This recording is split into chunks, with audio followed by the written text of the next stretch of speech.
बस अब सेवा कीने, आप बने हर जाही सबसे ऊंची प्रेम सगाई, सबसे ऊंची प्रेम सगाई।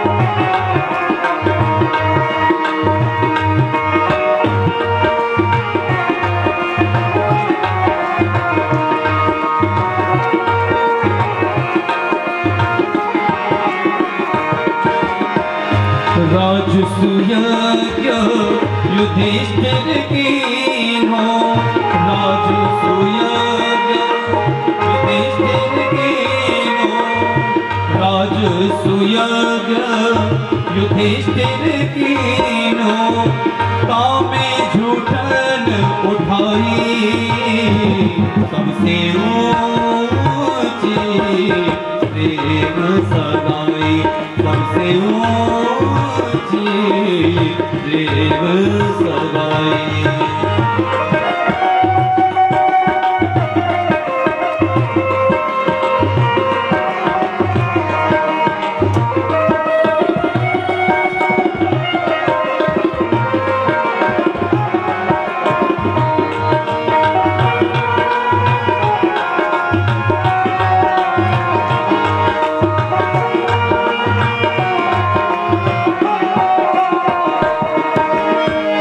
झूठे फल सबरी के खाए, झूठे फल सबरी के खाए, अरे बहुविधि स्वाद बताई,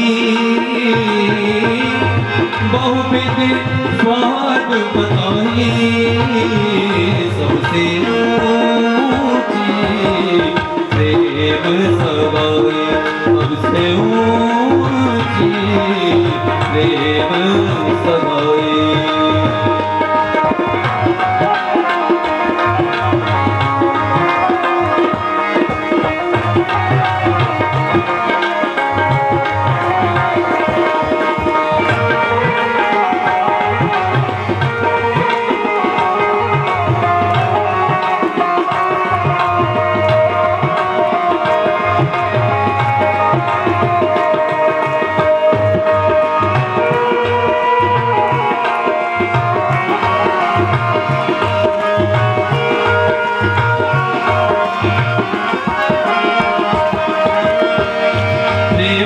बस अर्जुन रथ हाको, प्रेम के बस,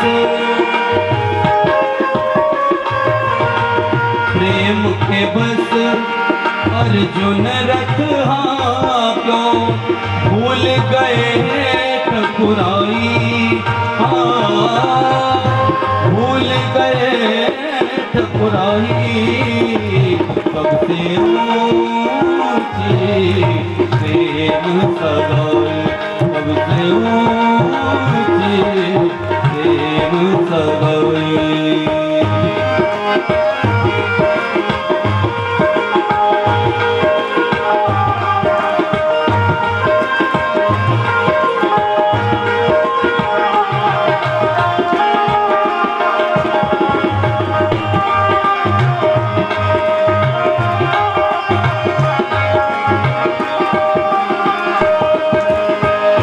दुर्योधन की मेवा जागी, दुर्योधन की मेवा जागी, दुर्योधन की मेवा जागी, दुर्योधन की मेवा जागी, अरे साग विदुर घर खाई,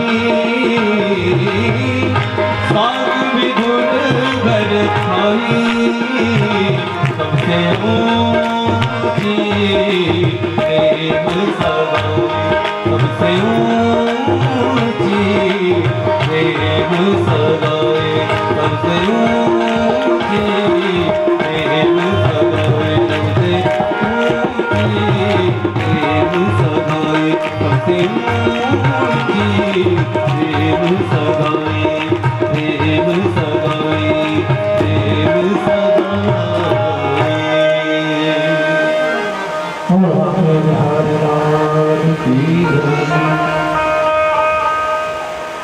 आज आप लोग बड़े उदास लग रहे हैं। कल कितना आनंद आया। भगवान की कथा में कृष्ण चित्त होकर के कथा श्रवण करें और सभ्य मनाते रहें। देखो, श्रोता 3 प्रकार के होते हैं, श्रोता, सरोता और श्रोता। एक तो कथा में जैसे कमर खम्भे में लगाए, बड़ी जोरों की नींद आ गई, विद्या देवी का आक्रमण हो गया, बैठे बैठे खराटे भरने लगे, उनको कहते हैं श्रोता। कथा में आते हैं,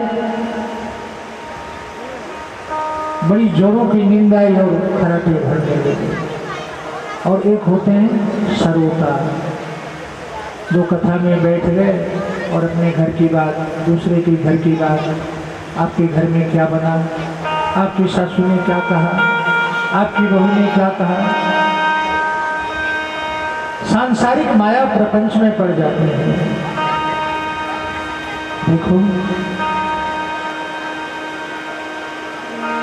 प्रभु का यदि हम अपराध करते हैं ना तो भगवान क्षमा कर देते हैं। इसे मैंने ही जन्म दिया है, ये मेरा बालक है, इसके अपराध को क्या लेना।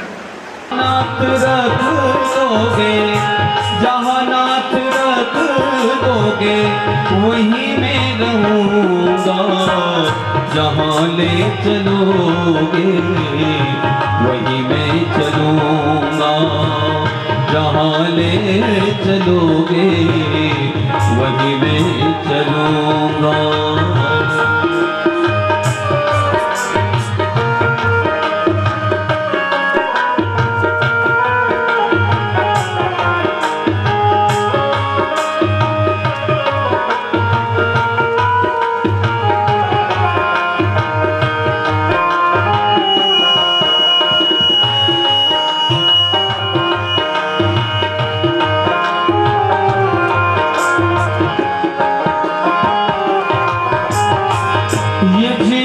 समर्पित चरण में तुम्हारे, तुम्ही मेरे सर्वस्व, तुम्ही प्राण प्यारे।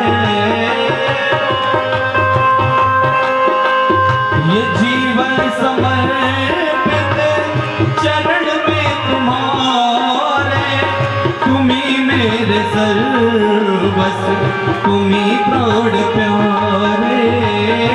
तुम्हें छोड़कर नाथ, तुम्हें छोड़कर मैं नाथ किससे कहूँगा, जहाँ ले चलोगे वहीं मैं चलूँगा, जहाँ ले चलोगे वहीं मैं चलूँगा।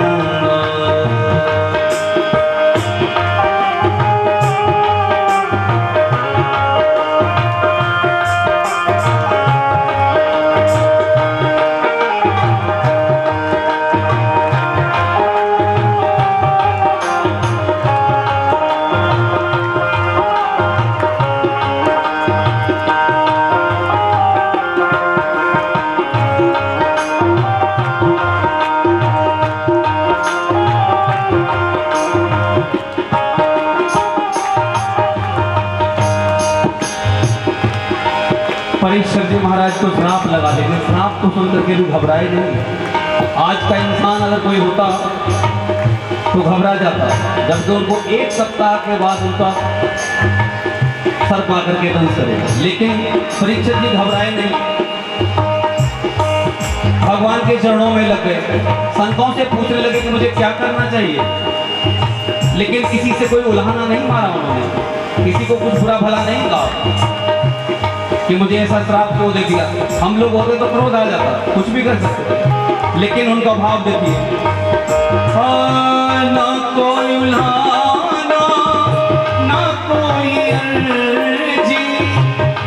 लो करा लो श्याम जो है तेरी मर्जी।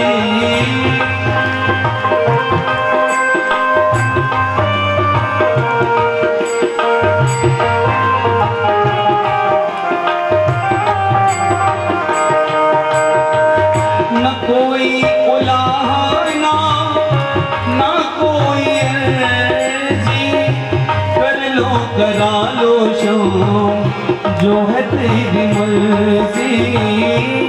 कहना भी होगा तो कहना भी होगा तो तुम्हीं से कहूँगा, जहाँ ले चलोगे वही मैं चलूँगा, जहाँ ले चलोगे वही मैं चलूँगा।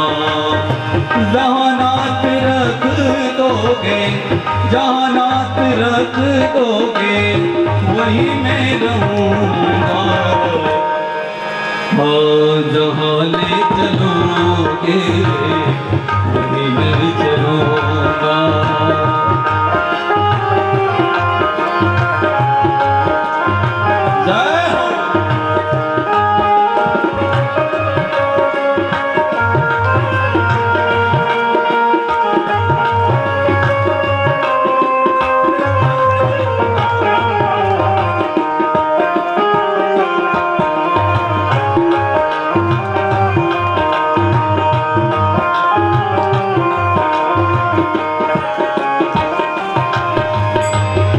दयानाथ दयानिया मेरी अवस्था, तेरे ही हाथों में मेरी व्यवस्था।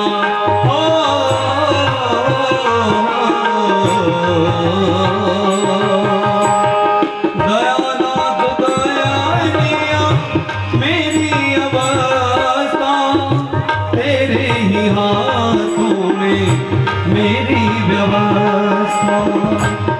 हमारा भाव भी यही होना चाहिए कि हे गोविंद, हे दयानाथ, हम तो दयनीय हैं, हमारी सारी व्यवस्थाएं रखने वाले तो आप हैं, हमारी सारी व्यवस्थाएं आपके हाथों में।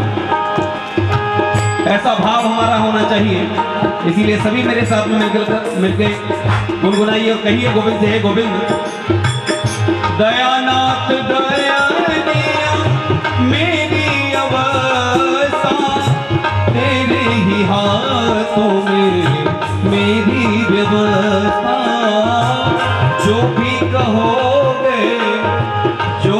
कहोगे तुम वही मैं करूँगा, जहाँ ले चलोगे वही मैं चलूँगा, जहाँ ले चलोगे वही मैं चलूँगा। जहाँ नाथ रख दोगे जहाँ नाथ रख दोगे वही मैं रहूँगा, जहाँ ले चलोगे वही मैं चलूँगा, जहाँ ले चलोगे वही मैं चलूँगा, जहाँ ले चलोगे वही मैं चलूँगा। जहाँ नाथ रख दोगे जहाँ नाथ रख दोगे जहाँ नाथ रख दोगे वही मैं रहूँगा, जहाँ ले चलोगे वही मैं चलूँगा, जहाँ ले चलोगे वही मैं चलूँगा, वही मैं चलूँगा, वही मैं चलूँगा।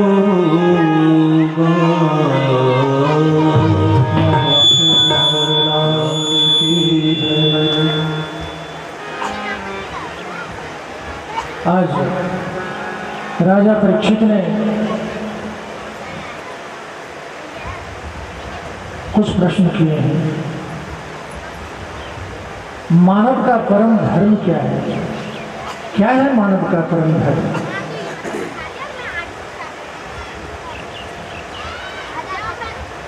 और इस कलयुग में मानव का कल्याण कैसे हो?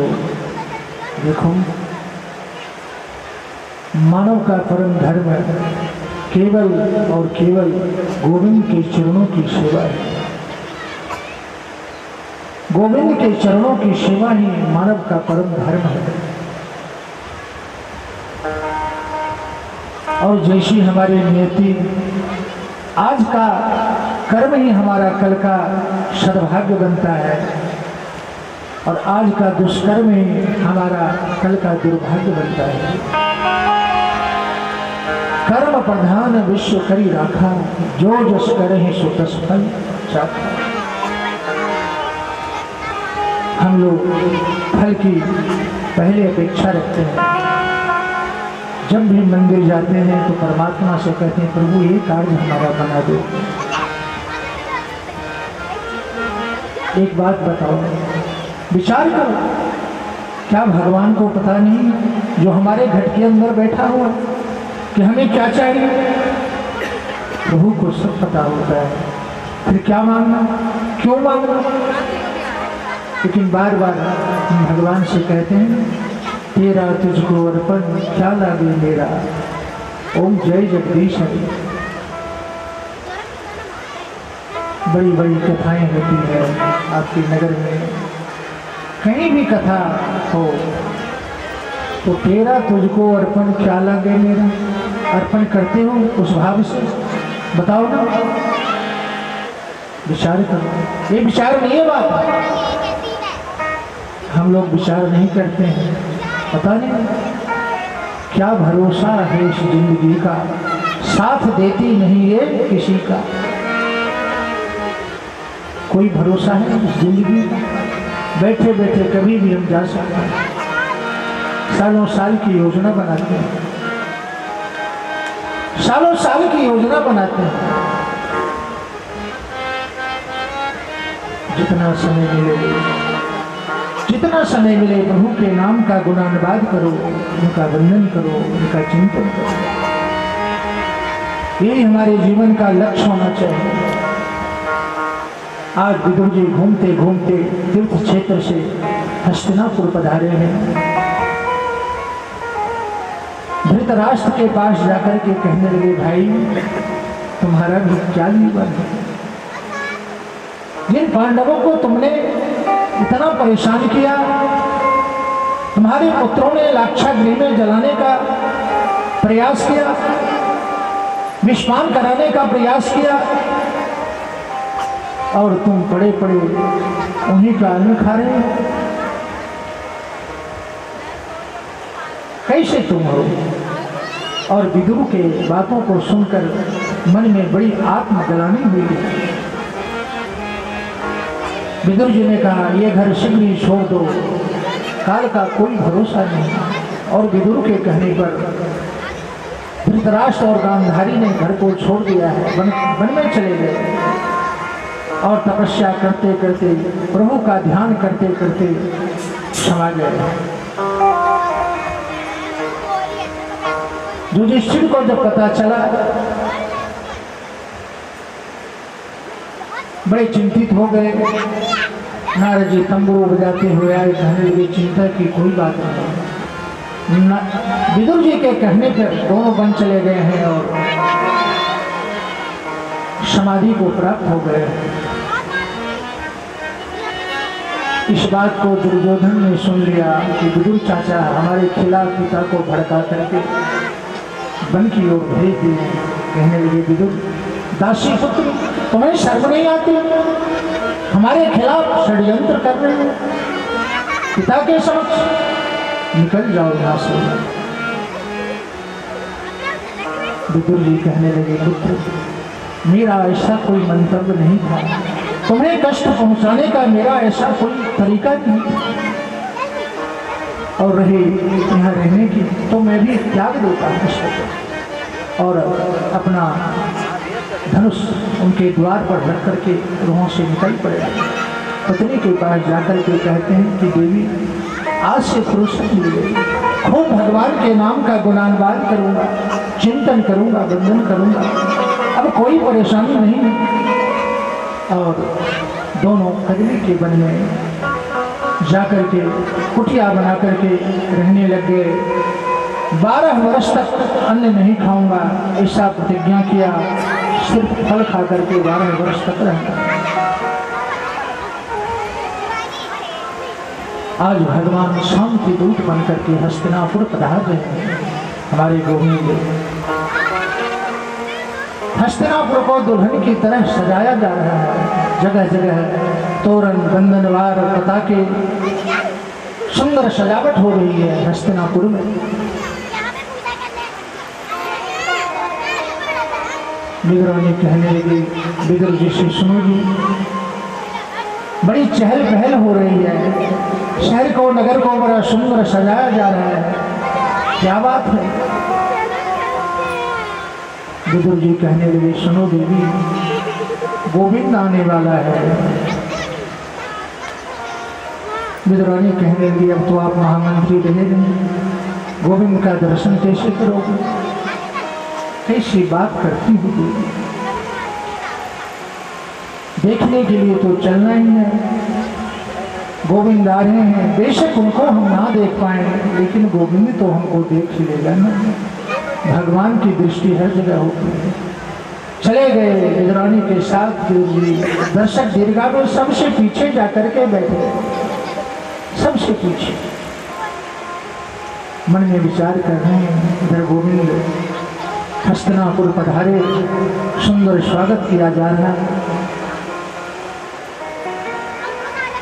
भगवान विदुर को ढूंढ रहे हैं कि मेरा लाडला विदुर किधर है, मेरा विदुर किधर है।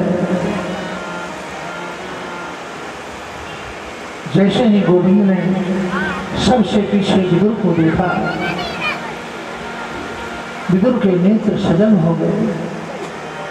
कहने लगे, सुनो जी, देखो देखो प्रभु, गोविंद हमको देख रहा है, भगवान हमको देख रहा है। मनो गोविंद ने मन ही मन नेत्रों के माध्यम से विदुर को इशारा कर दिया है कि विदुर, मैं तुम्हारे घर ही भोजन करने आऊंगा।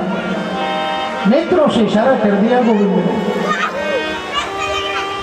हस्तिनापुर में बैठक हुई, विचार विमर्श हुआ। भगवान कहने लगे, दुर्योधन, तुम्हारा नाम तो सुयोधन होना चाहिए, तुम बड़े अच्छे हो। वैसे तो पांडव आधे के हकदार हैं, लेकिन मैं चाहता हूं कि केवल 5 गांव आप पांडव को दे दो। जैसे ही दुर्योधन ने ये बात सुनी, क्रोध से भर गया। केशव, आप 5 गांव की बात करते हो, बिना युद्धेन केशव, इसके लिए युद्ध करना पड़ेगा। भगवान ने कहा, सुनो, युद्ध की विभीषिका को तुम जानते हो, नानी से कहानी में सुनी होगी, दादी से कहानी में सुनी होगी। युद्ध की भयानक स्थिति होती है, कितनी माताएं पुत्रहीन हो जाएंगी, कितनी स्त्रियां विधवा हो जाएंगी।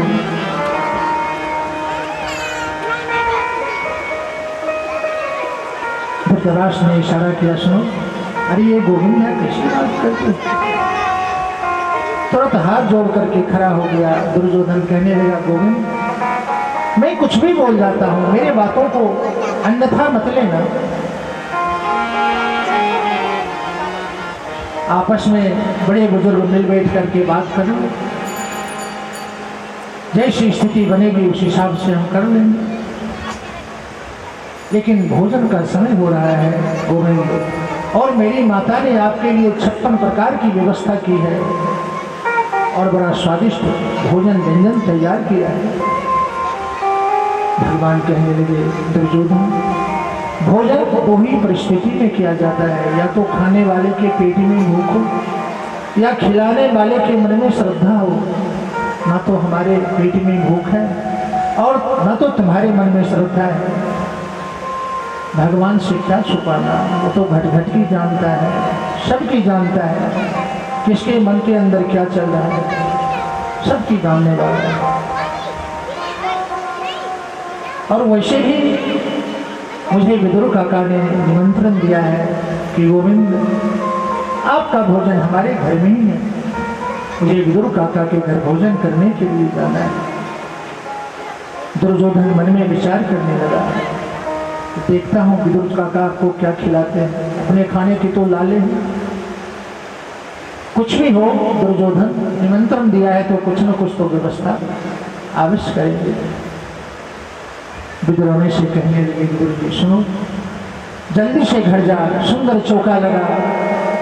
गोविंद ने कहा है कि विदुर काका के घर भोजन करेंगे और मैं मथुरा से सुंदर मिठाई, मिष्टान, खोए का प्रसाद लेकर के आता हूँ, माखन मिश्री लेकर के आता हूँ। हमारे घर में तो कुछ है, गोविंद को क्या खिलाएंगे, तुम जल्दी से घर चली जा। और विदुरानी घर जाकर के निमग्न हो गई, आहा आज गोविंद हमारे घर में आने वाला है। विदुर काका मिठाई लेने के लिए मथुरा के बाजार गए और गोविंद विदुरानी के घर द्वार पर पहुंच गए। विदुरानी स्नान कर रही है, स्नान कर रही है, और जैसे ही भगवान ने आवाज लगाया, काकी जी, काकी सा जरा निकलो तो सही। परमात्मा की आवाज को सुनकर विदुरानी को होश तक नहीं रहा, अर्धनग्न अवस्था में दौड़ पड़ी और दरवाजा को खोल दिया है। भगवान ने अपना पीताम्बरी काकी के शरीर पे डाल दिया है। आओ ना गोविंद, यहाँ बैठो, आओ ना केशव, यहाँ बैठो ना, यहाँ बैठो ना, ये अच्छी जगह। और पटरे को उल्टा करके बिछा दिया और गोविंद भी उसी उल्टी पटरे पे बैठ गए। देखो प्रभु तो भाव के भूखे हैं, भाव से उनको जो भी खिलाओगे ना प्रभु ग्रहण करते हैं। मेवा, मिष्ठान, मिठाई कितना भी पिरोस दो, भाव नहीं है तो कुछ नहीं है। अहंकार युक्त भोजन, अहंकार युक्त प्रसाद प्रभु स्वीकार नहीं करते। कितना भी बांट लो, कितना भी बांट लो, प्रभु स्वीकार नहीं करते।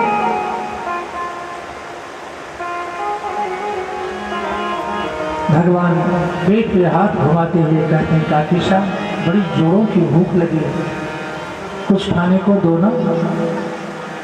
दौड़ करके कदली के वन से टोकरे में केले का फल भर के ले आई, गिरी गिरी फेंकती जा रही है और छिलके प्रभु प्राशन करते जा रहे हैं। प्रेम में कुछ पता नहीं चलता है। इतने में विदुर जी द्वार पर आ गए। अरे सुनती हो जी, जल्दी दरवाजा खोलो, गोविंद आने वाला ही होगा। और प्रभु ने कहा है तो प्रभु की बात तो कभी असत्य हो नहीं सकती। विदुरानी कहने लगे, गोविंद आने वाला है नहीं, गोविंद आ चुके हैं। और जैसे ही विदुर जी घर के अंदर प्रवेश किए, प्रभु तो छिलके खा रहे हैं। विदुर जी बड़े आश्चर्यचकित रह गए। देवी जल्दी से मिठाई परोस, माखन मिश्री में लाया हूँ गोविंद के लिए। और भगवान माखन मिश्री जैसे ही खाने लगे, कहने लगे, काका जी जो हमारे काकी साके उस केले के छिलके में भाव था, स्वाद था, इस मिष्ठान में नहीं। तो देखो गोविंद भाव ही स्वीकार करता है। बड़ा सुंदर है। सबसे ऊंची प्रेम सगाई, सबसे ऊंची प्रेम सगाई, सबसे ऊंची प्रेम सगाई, सबसे ऊंची प्रेम सगाई, वो सबसे ऊंची प्रेम सगाई।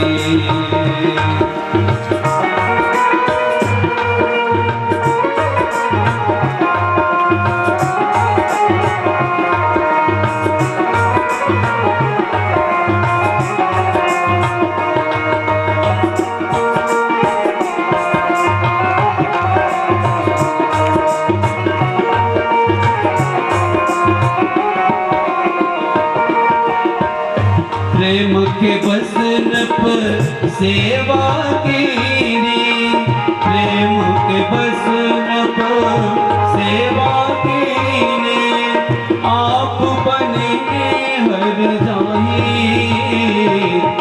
सबसे ऊंची प्रेम सगाई, सबसे ऊंची प्रेम सगाई।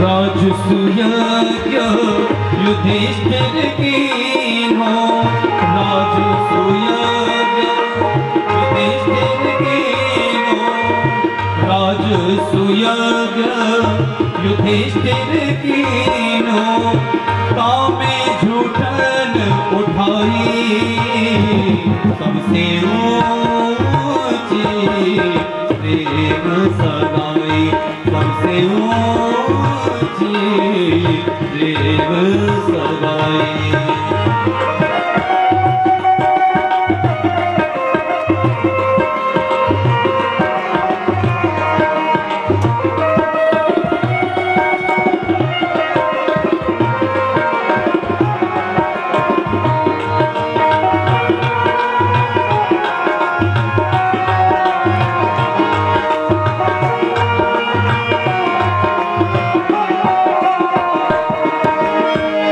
झूठे फल सबरी के खाए, झूठे फल सबरी के खाए, अरे बहुविध स्वाद बताई, बहुविध स्वाद बताई, सबसे ऊंची प्रेम सगाई, सबसे ऊंची प्रेम सगाई।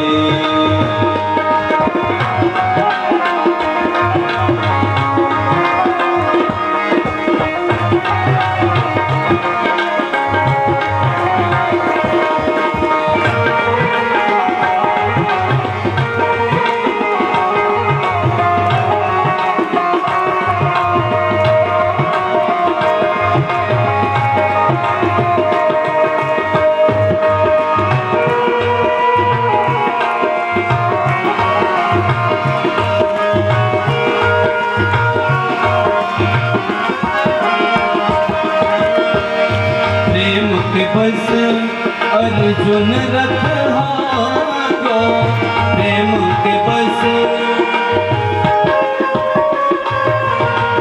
प्रेम के बस अर्जुन रथ हाको, भूल गए ठकुराई,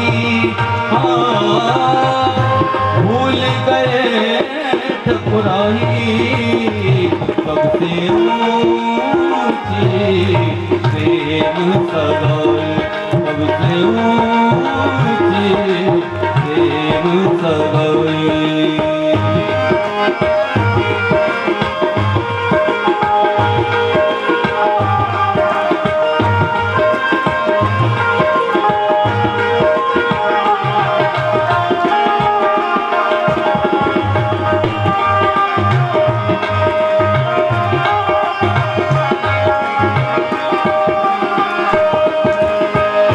दुर्योधन की मेवा जागी, दुर्योधन की मेवा जागी, दुर्योधन की मेवा जागी, दुर्योधन की मेवा जागी, अरे साग विदुर घर खाई,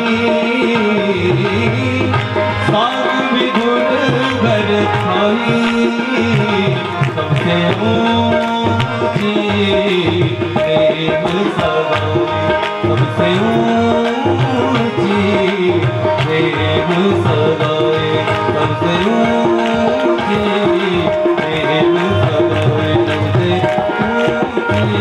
ऊंची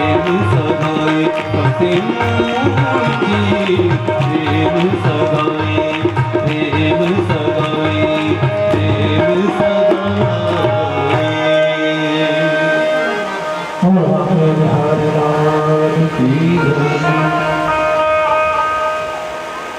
आप लोग बड़े उदास लग रहे हैं। कल कितना आनंद आ रहा था। भगवान की कथा में प्रसन्नचित्त होकर के कथा श्रवण करें और सभ्य मनाते रहें। देखो, श्रोता 3 प्रकार के होते हैं, श्रोता, सरोता और श्रोता। एक तो कथा में जैसे आए कमर खम्भे में लगाए, बड़ी जोरों की नींद आ गई, निद्रा देवी का आक्रमण हो गया, बैठे बैठे खराटे भरने लगे, उनको कहते हैं श्रोता। कथा में आते हैं, बड़ी जोरों की नींद आई और खराटे भरने लगे। और एक होते हैं सरोता, जो कथा में बैठ गए और अपने घर की बात, दूसरे के घर की बात, आपके घर में क्या बना, आपकी सासू ने क्या कहा, आपकी बहू ने क्या कहा, सांसारिक माया प्रपंच में पड़ जाते हैं। देखो,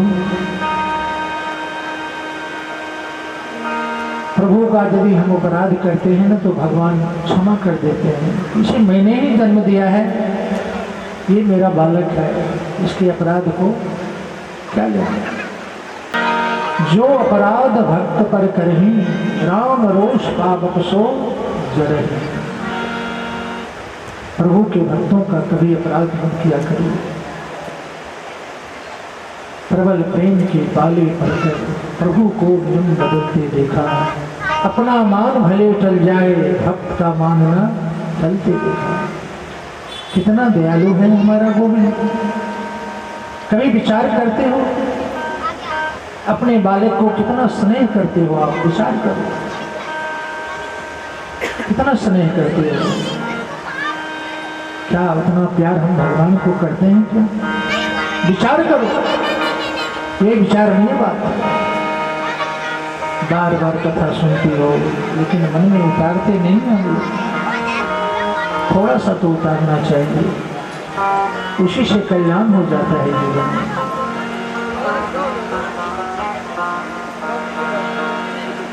एक भक्त हुए जिनका नाम है नरसिंह, परमात्मा के लाडले भक्त। जूनागढ़ में उनका जन्म हुआ। 2 भाई थे, सुंदर परिवार था, घर में सुख समृद्धि बनी हुई थी। लेकिन नरसिंह जी अनपढ़ थे और बड़े भाई अच्छे पढ़े लिखे थे, सुंदर नौकरी भी थी, सुंदर नौकरी थी। कुछ समय के अंतराल में नरसिंह जी की पत्नी की मृत्यु हो गई। 13 वर्ष का पुत्र था, वो भी काल के गाल में चला गया, बेचारे अकेले रह गए। एक बिटिया थी रामा, जिसकी वो शादी पहले ही कर चुके थे। भाई ने विचार किया, देखो ये कलयुग है। कहते हैं ना, मैं कल कहा था ना कि एक पिता के विपुल कुमारा, पृथक पृथक गुणशील आचार्य। एक भाई दूसरे भाई को देखना तक नहीं चाहता, उसके धन का अपहरण नहीं करना चाहता। जैसे ही नरसिंह जी अकेले हुए, भाइयों ने घर से धक्का देकर के निकाल दिया कि कुछ समय के बाद ये धन मांगेगा, बंटवारा करनी पड़ेगी। धक्का देकर के घर से बाहर कर दिया। हाथ जोड़ करके नरसिंह कहने लगे, भैया शायद आपने मेरे कल्याण के लिए ही मुझे घर से बाहर किया। भाभी, मैं आपको प्रणाम करता हूँ, आपने बड़ा अच्छा कार्य किया। और नगर के बाहर एक टूटा फूटा श्याम सुंदर गोपाल जी का मंदिर है, वहीं जाकर के निवास करने लगे। इतने बड़े सेठ, नाम ही था उनका नरसिंह सेठ, निवास करने लगे। रामा की कालांतर में बिटिया हुई, बिटिया विवाह के योग्य हो गया। शादी के लिए सारी व्यवस्था वहां शुरू हो चुकी थी। जगह जगह निमंत्रण भेज रहे थे। मन में विचार आया कि रमा के पिता के पास भी निमंत्रण जाना चाहिए। देखो, जब बिटिया की शादी होती है ना, उसमें भात बांधा जाता है। आते हैं ना, आप लोग सब जानते हैं। बड़ी पत्रिका तैयार हुई कि रमा के पिता के घर में भी भेजना है। बड़ा सुंदर बड़ा लिस्ट तैयार हुआ। 56 भोग, इतने स्वर्ण का आभूषण, इतने पंचमेवा, मतलब लगा जैसे कुबेर का भंडार खाली कराया जा रहा है। इतनी बड़ी लंबी चौड़ी लिस्ट तैयार कर दी। रामा को जैसे ही पता चला, ये तो रामा जानती थी कि हमारे पिता को घर से बाहर कर दिया गया है, लेकिन रामा को ये नहीं पता था कि मेरी माता मर गई है। 13 वर्ष का मेरा भाई भी अभी संसार में नहीं है, क्योंकि माता के मरने के बाद पत्रिका तो गई, लेकिन घरवाले ने रमा को पता तक नहीं चलने दिया कि जाने के लिए मजबूर करेगी। उस भिखारी के यहाँ क्यों जाना, किस लिए जाना। भाई के मृत्यु पर भी पत्रिका आई, लेकिन उस समय भी रमा को पता नहीं चलने दिया। रमा मन में विचार करने लगी, इतनी बड़ी पत्रिका यदि मेरे पिता के घर जाएगा तो पिता का प्राणांत हो जाएगा, पिताजी मर जाएंगे। बड़ी चिंता में पड़ गई, क्या करूं, कैसे करूं। किसी को बोल नहीं सकती, ससुर को रोक नहीं सकती, मैं किसी को टोक नहीं सकती, क्या करूं। अंदर दरवाजा बंद करके रुदन कर रही है। धीरे से दरवाजा खोल करके अपने पति को इशारा किया। पति जैसे ही अंदर आया, दरवाजा लगा करके चरणों में गिर पड़ी। इस पत्रिका को आप रोको, जैसे भी हो पत्रिका को रोको। हमारे पिता के पास कुछ भी नहीं है, आप मुझसे जो चाहे सो करवा लो, मैं नौकरानी दासी बनकर के सदैव आपकी सेवा करूंगी। इस पत्र को रोको।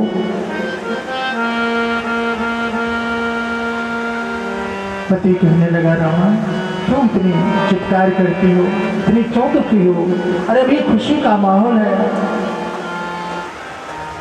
पत्रिका तो भेजना ही है, ये सदन होता है। बेशक वो कुछ भी ना दें, आना तो है ही।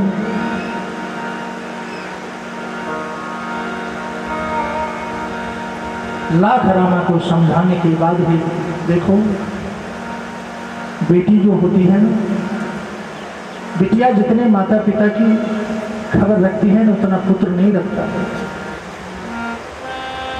बिटिया जब शादी के बाद द्वार छोड़ करके पहली बार ससुराल जाती है और पिता के अंक में भर करके जब रोना शुरू करती है, तो बाराती वाले भी रोने लगते हैं, पारिवारिक जन भी रोने लगते हैं, सब लोग रोने लगते हैं। और बिटिया का मैका तब तक है जब तक पिता जिंदा है, तभी तक उसका मैका है। पिता के मरने के बाद उसे वो अधिकार नहीं रहता कि मैं अपने उस हिसाब से घर में प्रवेश करूं।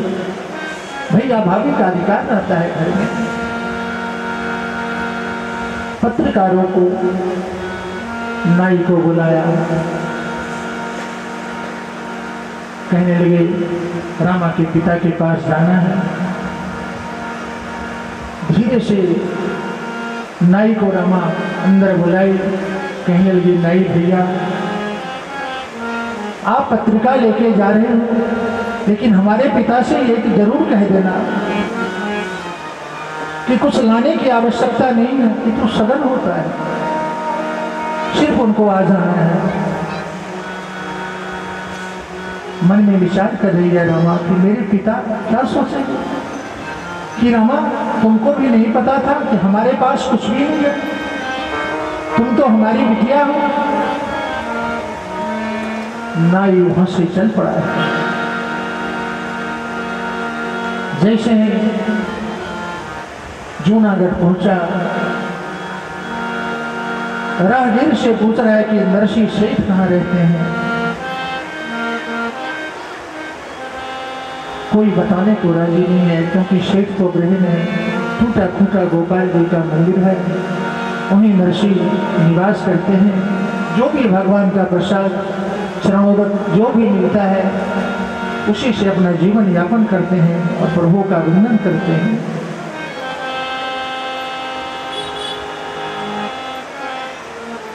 भगवान मन में विचार करने लगे और एक राहगीर का गोविंद ने वेश बनाया और नाई के पास आकर के कहने लगे, कहाँ जाना है भैया तुम्हें? मुझे नरसी के पास जाना है, नरसी सेठ के पास जाना है। भगवान जो राहगीर बन के गए थे कहने लगे, सुनो, नगर के बाहर एक मंदिर है ना, वहीं आप चले जाओ, नरसी वहीं मिल जाएंगे आप। अरे वो सेठ हैं, मंदिर में नहीं रहते हैं। अरे भैया पहले सेठ ही थे, अब उनकी स्थिति ऐसी हो गई है कि आजकल मंदिर में ही रहना पड़ रहा है। और नाई मंदिर की तरफ चल पड़ा है। मंदिर जाकर के प्रणाम किया है। नरसी ने सुंदर स्वागत किया है, आइए बैठिए। दौड़ करके पड़ोसी मित्र था उनके घर गए हैं। नरसी कहने लगे, मित्र हमारे घर में अतिथि आए हैं, लेकिन हमारे घर में भोजन करने के लिए मंदिर में कुछ भी नहीं। तुम्हारे खेत से थोड़ा सा बथुए का साग लाता हूँ, उसी को उबाल करके, और शायद आप ही उबाल दो तो ज़्यादा अच्छा होगा, मंदिर में मैं कहाँ उबाल लूँगा। ठीक है। और गृहस्थ की पत्नी ने बथुए को उबाल करके नरसी को दिया है। उधर गोविंद के मन में विचार आया, भगवान ने मुनि का वेश बनाया और स्वर्ण छाल में 56 प्रकार भोजन तैयार कर नरसी के पास गोविंद पहुंच गए हैं मुनि बनकर। कहने लगे, भैया भोजन का समय हो चुका है, भोजन कर लो। नाई नित्य की अवस्था में मन में विचार करने लगा, अरे मुझे पता है तो क्या खिलाओगे, अपने खाने को तो लाले कर रहे हैं, मुझे क्या खाना खिलाओगे। फिर भगवान ने आवाज लगाई, अरे भैया खाना गर्म है, भोजन कर लीजिए फिर सो जाना। और जैसे ही नाई ने नेत्र खोला, आहा 56 प्रकार स्वर्ण थाल में भोजन तैयार सजा है। प्रसन्न चित्त होकर नाई ने भोजन किया। मुनि जी कहने लगे, नाई भैया एक आवेदन करूं, बताओ। मेरे यहाँ का ऐसा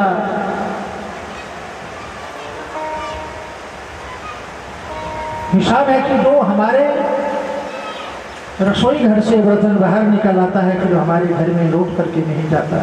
इस पात्र को यदि आप अपने ही साथ ले जाएं तो बड़ी कृपा होगी। नाई तो गदगद हो गया कि संपूर्ण जीवन में इतने सोने चांदी के पात्र कहाँ मिल पाते, बड़ा गदगद हो गया है। सुंदर भोजन किया है नाई ने और भगवान वहाँ से अंतर ध्यान हो गए और नाई फिर भोजन करके सो गया है।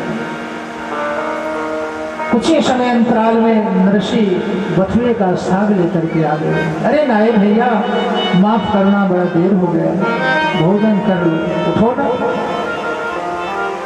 अरे भोजन तो अभी किया हो, कब? अरे उठो उठो भैया, इतना नाराज मत हो, थोड़ा विलंब हो गया है। बार बार कहने पर नाई ने जैसे ही नेत्र खोला, मैंने अभी तो भोजन किया हूँ और आपको विश्वास नहीं है, ये पात्र देखो रखा हुआ है। और जैसे ही नरसी ने स्वर्ण पात्र देखा, नेत्र सजल हो गए, झरझर आंसू बहने लगे। अरे द्वारकाधीश कितना कृपालु है, कितना दयालु है, ये द्वारकाधीश ही हो सकता है। वे प्रसन्न हो गए। नरसी नाई वहां से फिरे, शीर्षागढ़ के लिए प्रस्थान किया है। पत्रिका को नरसी ने गोविंद के चरणों में रख दिया है, गोविंद के चरणों में रख दिया है। नरसी ने मन में विचार किया कि बिटिया के यहाँ से पत्र आया है, जाना तो आवश्यक जरूरी है। नगर के बाहर कुछ अंधे संत रहा करते थे, उनके पास गए। नरसी कहने लगे, सुनो भैया, मैं अपने बिटिया के घर निमंत्रण के लिए जाऊंगा, आप भी हमारे संग चलो। एक बैलगाड़ी तैयार करी, बूढ़े बूढ़े बैल थे। अंधे संत के साथ बैठ करके नरसी भगवान चल पड़े हैं। कुछ दूर जाकर के बैलगाड़ी गड्ढे में गिर करके पलट गई, संतों को चोट लगी। नरसी के नेत्र सजल हो गए, मन में विचार करने लगे कि द्वारका, हे द्वारकेश, आपने ऐसी कृपा करी, लगता है मैं बिटिया के पास जा नहीं पाऊंगा, और यदि मैं बिटिया के पास आज नहीं पहुंचा तो 3 हत्या का पाप आपको लग जाएगा गोविंद, 3 हत्याओं का पाप आपको लगेगा कृष्ण, आप विचार करो। भगवान बड़े का रूप बना करके वसुल्ला लेकर के आ गए। क्या बात है भैया, क्या हुई है गाड़ी को? और भगवान ने थोड़ी सी खुटखट करके उस बैलगाड़ी को ठीक कर दी। बैल के कानों में कुछ मंत्र दिया, बैल भी जवान हो गए और नगर की तरफ बैलगाड़ी चल पड़ी है अंधे संतों के साथ। देखो एक बात बताऊं, जब हम धनवान हो जाते हैं ना तो गरीब को कुछ समझते ही नहीं, कुछ नहीं समझते। विचार करना, नरसी भी एक समय सेठ कहलाते थे। आज परिस्थिति उनकी ऐसी है कि जब वहाँ जोड़ा शीर्षागढ़ पहुँचे तो रहने के लिए गौशाले में स्थान दिया गया। गाय की गोबर की शराब, इतना दुर्गंध, वहाँ उनको स्थान दिया गया और वहीं रह करके भजन करने लगे, क्योंकि संत का कर्म भजन करना ही होता है। संत हृदय नवनीत समान। जैसे ही शीर्षागढ़ के राजा को पता चला कि समधी खाली हाथ आए हैं बैलगाड़ी के साथ, पानी तक नहीं पूछा, खाने की तो बात छोड़ो, पानी तक नहीं पूछा। बिटिया को पता चला कि हमारे पिताश्री आ गए हैं, मिलने की तड़प जब उठी। 22 वर्ष बीत गए पिता को देखे हुए। मेरा भाई कितना बड़ा हो गया होगा, मेरी माता किस प्रकार से होंगी, उसे पता नहीं है कि माता और भाई दोनों मृत्यु को प्राप्त हो गए।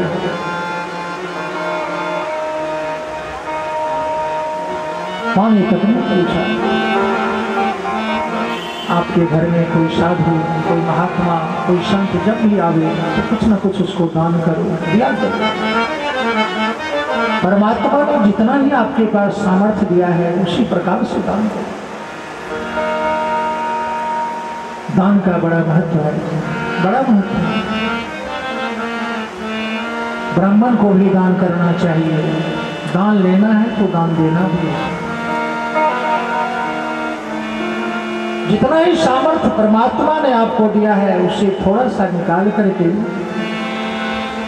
मंदिर के लिए, किसी बच्ची की ब्याह हो रही है उसमें कुछ दान करना है, कोई गरीब आपके बगल में भूखा सो रहा है उसके लिए दान करना है। और दान करने के बाद प्रचारित नहीं करना है कि हमने इतना बड़ा दान कर दिया, हम इतने बड़े दानी हैं।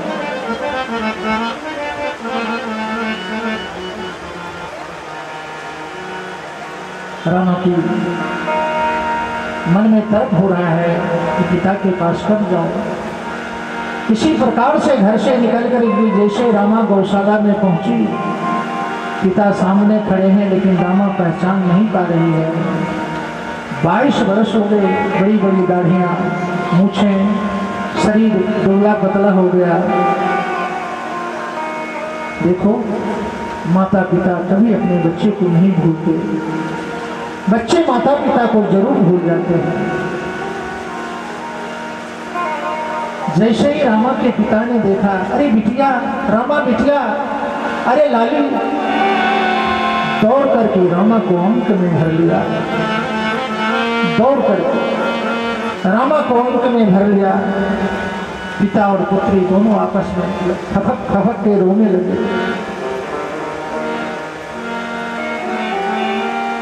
रामा कहने लगे, भैया कैसा है? भाई नहीं आया। अब नरसी क्या कहते हैं कि इस दुनिया में नहीं है तुम्हारा भाई? नरसी कहने लगे, यदि मैं ऐसा कहता हूँ, खुशी का माहौल है, कैसे कहूँगा? आ जाएगा थोड़ा समय में, कुछ काम पड़ गया, आता ही होगा। माता ठीक है? रामा को कुछ पता नहीं है, हमारा माता भी संसार में नहीं। पिता से मिलकर के रामा घर गई। आज नरसी ने भगवान को पुकारा है, हे द्वारकेश, हे गोविंद, आज मेरी लाज बचाओ, आज मेरी लाज बचाओ गोविंद। गोविंद ने कुबेर को बुलाया,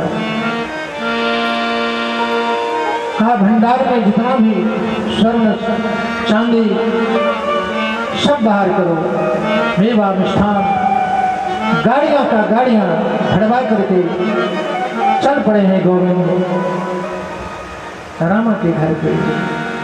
जैसे ही गोविंद वहां पहुंचे, श्री सागर दौड़ करके नाई जा करके राजा से कहने लगा, अरे उनका मुनीम आया है, इतना सामान, इतने छक्कड़ में भर भर के सामान आया है। उनके संगी कहने लगे नरसी जी के, सुनो, अरे उनको पानी दिया कि जलपान कराया कि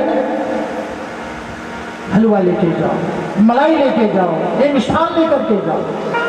स्वागत होने लगी नरसी का। जा पर कृपा राम के हुई, ता पर कृपा करी सब कोई। भगवान की जिस पर कृपा होती है ना, सब लोग उसको प्यार करने लग जाते हैं। सब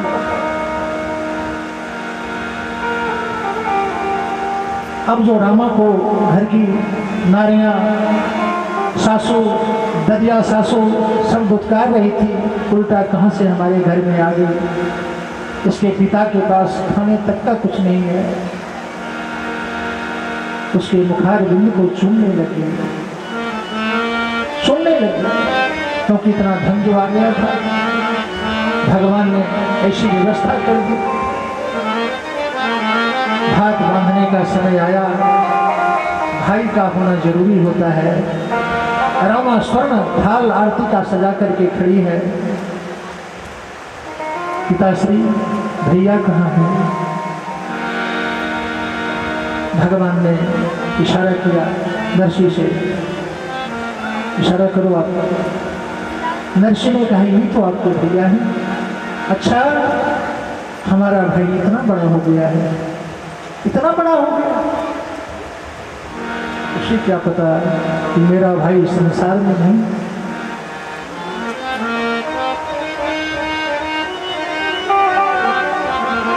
एक ब्रजवासी योशी रामा के संग में खड़ी थी।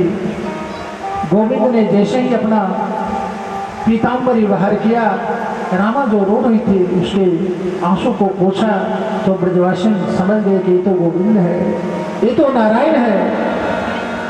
कहने लगी, रमा, ये तो सारे संसार का पिता है, ये तुम्हारा भैया नहीं। शरणों में रमा गिर पड़ी है। भगवान ने